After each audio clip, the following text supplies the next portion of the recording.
What's your biggest flex that you'll never tell anyone? Story 1. I have enough old, valuable Magic the Gathering cards to buy a car. A new, really nice car. I don't tell anyone in real life because they're from when I was young and collected them, and my current social circle would think it's kid/nerd stuff and wouldn't understand.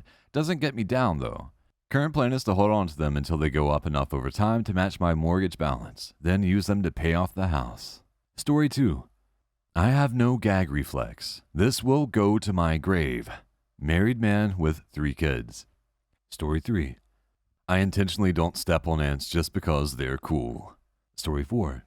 I was in the grocery store and saw an older woman standing in the aisle comparing what was in her cart to what was in her wallet, obviously counting to see if she could afford everything. Based on her body language as she walked away, I could tell the answer was no. So I took a 20 out and walked up to her and said, "Ma'am, when you were over there just a second ago, this fell out of your wallet." I handed her the bill and just walked away so she wouldn't be embarrassed if she figured out I was lying. I did hear her say thank you, so I half turned and told her, "You're welcome. Have a nice night." It was only $20, but I like to think it made a difference to her, and that felt amazing. Story 5. When I was 15, I wanted a scholarship to study ballet in Russia. It was amazing. Story 6. I raised $100,000 for a scholarship fund in the memory of my deceased twin brother. Since that time, we've given away over 200 scholarships. I'm sorry about your brother, but it's amazing you were able to help so many people. Story 7.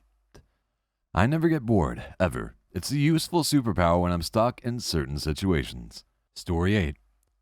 I bought some then relatively worthless Apple stock because I thought I'd be able to eBay the stock certificate with the rainbow Apple logo when the company went out of business. My investment guy just thinks I'm really clever. I've not corrected him. Story 9. I lived with my grandparents my whole life, who lived in a small little house across the street from a big fancy neighborhood development. They lived in the same house for 40 years before the development. It was a very bad hill on a busy road, with the neighborhood entrance at the bottom of the hill, which was across the street from our house. Me and my grandpa would pull people out of the wrecks all the time. Saved a bunch of lives, but sadly saw over 10 people die on that hill growing up. The big fancy people in that neighborhood would always bring us food and gifts. They called my grandpa the gatekeeper. Story 10.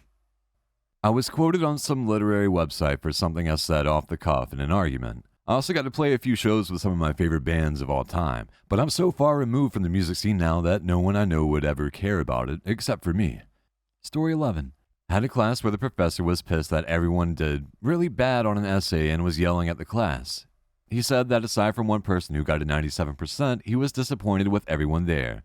I had the 97%. Story 12. I've been clean 6 months off heroin for the first time in 5 years. Story 13. At one point I could sing along perfectly to "We Didn't Start the Fire." I still know most of the words, but I'm always so embarrassed to sing it in front of other people, lol. Story 14. I dropped a fry from my mouth and slapped it to try and save it. It landed back in the box. Story 15. Me and my girlfriend created in the past a YouTube channel for kids, playing with toys using only our hands and voices. We had the videos hitting 300K views, but we uploaded a few videos, like 10 videos, because our priorities changed and we stopped. But we were still able to make several hundreds of dollars from them, and the videos still generate some money today, even after many years. I think if we had continued with that, maybe we would be able to make a lot of money. I regret we didn't keep uploading more videos. Do you know that random intuitive ideas you have sometimes? Pay attention to them. Your deep you is smarter than yourself, sometimes. Story 16. When my girlfriend and I worked at the same bar, I threw a coaster at her like a frisbee. It arced over her and like 20 customers, only to land perfectly on the neat stack of other coasters like 50 feet away. It was so fucking cool, but nobody noticed except one customer who I later had to kick out for taking a nap on the bar. No point in telling anybody, but I look back fondly on that moment.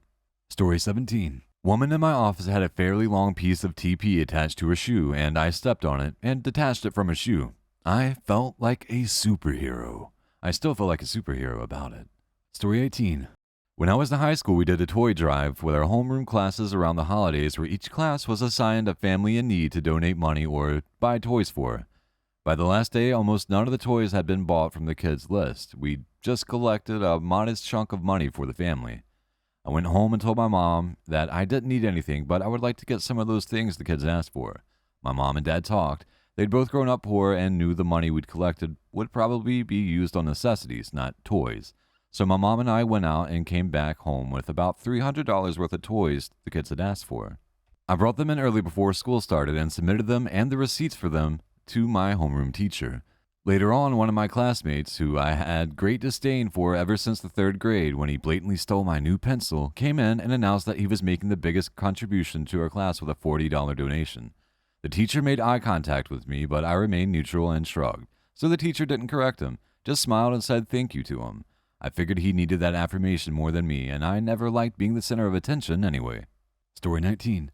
My debit card went through for a really large amount, and the lady behind the counter had been so smug and irritating for so long, and then she tried to deny my card because it wouldn't go through for that amount, and I asked her to just please try it. The look on her face when it went through was so satisfying. May I never make that large a purchase again.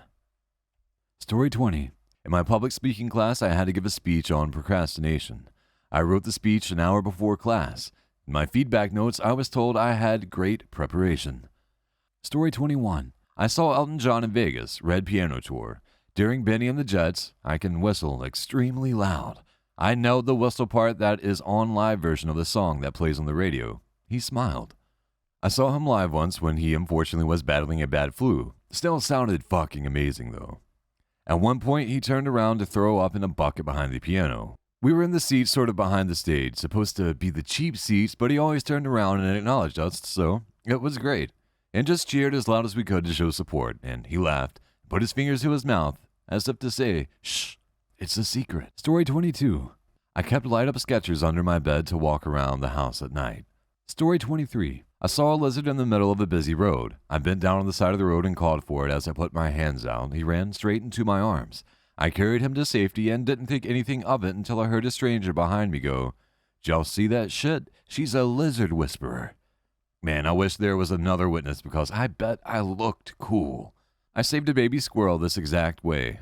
I didn't think about how crazy it was that the squirrel came running and hiding in my jacket till later that day. 4-lane busy road, and its mom was roadkill in the middle of it.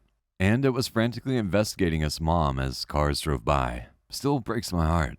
Story 24. Deaf person here who wears hearing aids and relies heavily on lip reading.